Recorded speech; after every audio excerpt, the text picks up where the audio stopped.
there's some real utility in shouldering the sort of responsibility that stops you from wasting time.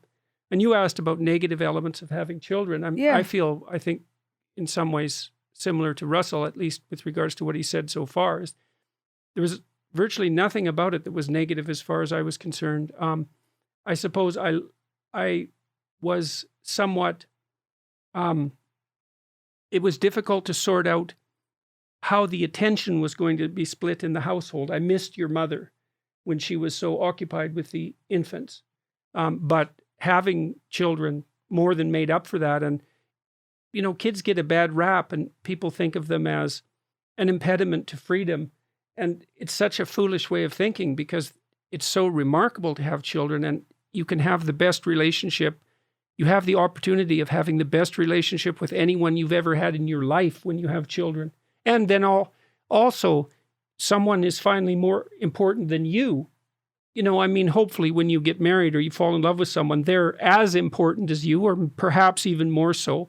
But when you have children, it's definitively the case that now someone is more important than you. And that's such a relief. And it is a crucial part of maturation to have that happen. And I don't believe that people, I'll get pilloried for this, or maybe you will, because it's your podcast. I can take the blame. I can handle it. I don't think it's possible to grow up without having children. Oh. It's unlikely. He's still got it. What's that? I said he's still got it. He can still drop a bon mot that's going to stir people up. Yeah, well, it's hard to grow up until someone's more important than you. So why would you? Why wouldn't you continue being sybaritic and living, at least to some degree, for pleasure? So it's true. But children are amazing. And so everyone out there who's thinking about having children, you should do it because they add to your life. And then when you're older, like me, I'm 60, almost 60 now. I have grandchildren now. And I can't imagine how empty my life might be without that and more of that on the way. So, yeah. I know some rather brilliant people, as I'm sure you both do, that have foregone or decided against or unable to have children. I suppose the values that are brought to the surface in parenthood are perhaps duty, devotion, and perhaps if there is a sort of some transcendent component to your life, and I don't mean that necessarily in a spiritual way, but it's difficult to avoid the connotations of that word, then perhaps maturation is possible. If you take, for example, like a straightforward mendicant's life, monasticism, celibacy, devotion in a very explicit way to God, then would you say that they are unable to reach maturity? Or what if it was a secular version, like devotion to the arts or to a sort of a political cause? Do you not think that could... of course, I know...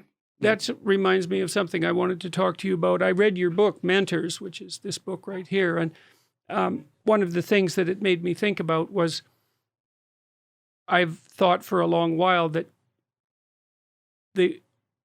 one of the processes that marks the transition from childhood to adulthood is apprenticeship. And so one of the things Nietzsche said about the Catholic Church was that the European mind, this is speaking in Nietzsche's voice, the European mind disciplined itself by adhering to a single interpretive strategy for centuries to explain everything under the conditions, to explain everything using the axioms of a single intellectual system. And that disciplined the European mind and enabled it then to go off and use other disciplinary strategies to discover other ways of dealing with the world, maybe to develop science, for example. And Nietzsche was very convinced that you had to enslave yourself in one manner or another before you could be free. And that's an apprenticeship motif. And to me, that's what you explored in your book, Mentors. You know, you present yourself, I believe, as someone who was striving in various ways to mature, and that you identified people who came into your life as targets for emulation that could impose a discipline on you and help you mature. You had a hunger for that, like people do. And yes, I do think that if you don't have children, there are other disciplinary strategies that you can use to further your maturation. But it isn't obvious to me that any of them are as profound as having children. And I mean, I've had a good career, and I've been very interested in intellectual pursuits as well. And I suppose have disciplined myself in some manner because of that. But I still stand by my statement about children. They're in a different category of profundity. It's partly because you have to take on so much responsibility when you have children. Is it the sacrifice too? I mean, if you think about people who work in churches, or what Russell was saying about, people who devote themselves to God, and it's kind of what they do is kind of sacrificial. And I suppose part of what you do when you have kids is sacrifice that hedonistic part if you're going to be a good parent. So is part of what helps you mature the sacrifice associated with having children, or is it something else? I don't know if that's part of what helps you mature, or if that's a definition of maturation, is that it's a sacrificial act. But, people often think of sacrifice in terms of loss, but the reason you sacrifice fundamentally is to gain something higher. That's the sacrificial motif. You give up something that's attractive in the present, but the purpose of the sacrifice is to organize things more effectively at a higher level of being. So, and that is maturation. That's the forestalling of immediate pleasure for medium to long-term well-being, and maybe for more than you as well. Okay. I have a question, even though I know it's not my podcast. When you transduce a metaphysical idea like sacrifice, and sacrifice as an evocation of a greater power further down the line, and you transduce it into materialist and rationalist terms, perhaps to make it more relevant to a cultural group that don't think in that way anymore, do you think that we risk missing an essential part of the mystery, that much of the devotional life by its nature doesn't have a direct translation in secularism, i.e., of course, yes, I've heard you say before, Jordan, that it's as if there were a father that's a stern father that's going to guide you and discipline you and chide you into being a stronger man or woman. But but I feel too that there is something that through sacrifice we are also acknowledging that on this plane of being, all our needs cannot be met. In fact, really all we can do is generate need, and by sort of sacrificing food or sacrificing something important, we reaffirm our connection to the sublime.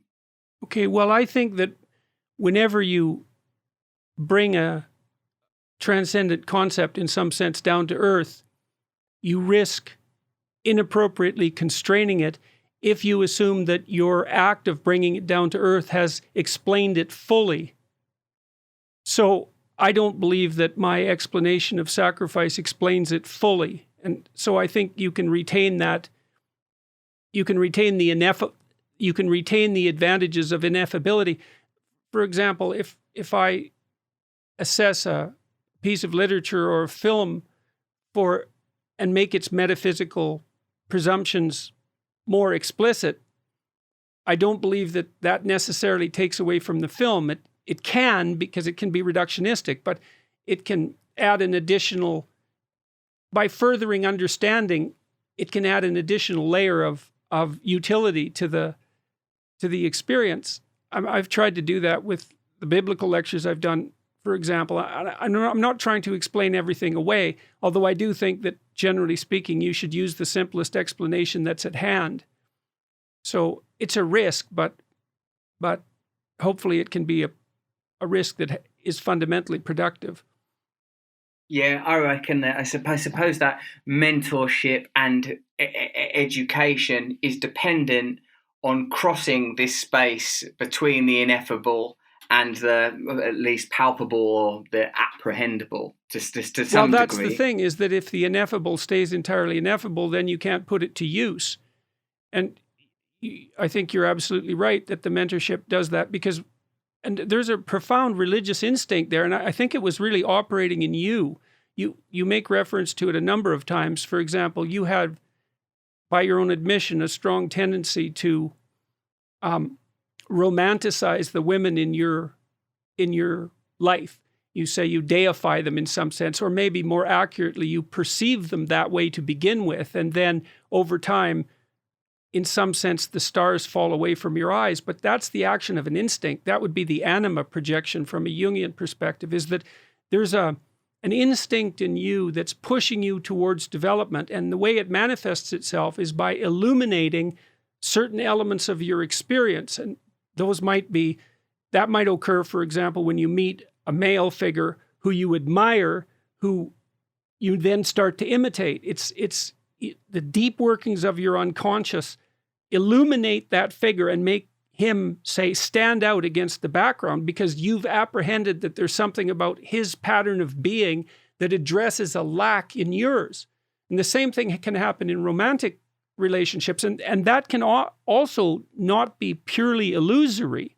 In some sense, when you have a romantic relationship with someone, you are chasing the divine in each other. Now, both of you may fall short and the relationship may fall apart, but by seeing the divine in the person that you fall in love with, you also invite them to manifest that. And by opening the door to that, they're actually more likely to manifest it. It's very complex. It's very complex and sophisticated instinct. Incredibly complex. I understand this. I understand this. I have experienced this. I recognize that I have spent a lot of time through my inability to comprehend my own psychic energies. I've projected onto another resources that were available, perhaps through tutelage within myself. One of the mentors that I write about in that book, who has been incredibly valuable in my life, when we first met, by synchronicity or chance, gave me a copy of the Robert Johnson's book on gold and inner gold, which is a sort of an essay on mentorship and having, holding one another's gold. And I think, yes, that how mentorship has functioned in my life I've gained a great deal of perspective. I've understood that they are kind of psychic synecdoches, holding for me a space, holding meaning. I recognize the fallibility of these people that I adore or aspire to, but in my psyche, they function as coordinates. I was just talking to a brilliant therapist today in therapy, and he said that that you don't need to overcome your father and mother in the physical world with them. You need to overcome the imprint of them in your psyche. And I said, yes, in a sense, they are hollowed out carapaces in reality. I don't mean that with any disrespect to my actual mother and father, but the mother and father that I deal with live in my psychic landscape. They don't live in Essex, England. So I recognize, yes, that we can use relationship as an external coordinate to activate dormant psychic energies. So there's a kind of reductionism in that too, in some sense, right? Because by doing that, you reduce the experience of the divine in someone else to activation of an unconscious complex, let's say. But one of the things you point out in the book, and it's possible to go deeper than this too. One of the things you point out in the book is that when you allow or ask or invite someone to be your mentor, you also allow them to manifest that element of them that's most mentor-like. And they can do that independently to some degree of their other flaws. Just like when you're a parent, a father, you can act paternally as a figure of authority, even though you are by no means a perfect figure of authority. The child still needs you to be the best authority figure that you can be, despite your flaws, and you will manifest that. But that's also not false, because the ideal that we're all chasing, we don't know what its ultimate reality is. If you have an instinct towards further development, let's say, what that means is that there's something about you that could be greater than it currently is. And we don't know the limits to what that currently greater could be. And that's where the idea of mentorship, let's say, shades into something like religious worship, because I suppose if you think about the Christian world, the ultimate mentor is Christ. And you could say that being a Christian, or you could say that being a psychologist. And if you said it being a psychologist, you would say, well, it's by definition that the ultimate mentor is Christ. And what Christianity has been as it unfolds itself over the last 2,000 years, is an attempt to engage all of the people within that belief system in a dialogue about what that ideal actually constitutes. And there's tradition that feeds into that, the biblical stories and the corpus of tradition that goes along with that. But all of it is a collective attempt to specify that ideal so that people can use it as a target to further their development. And that's not delusional. That furthering of development is unbelievably useful practically.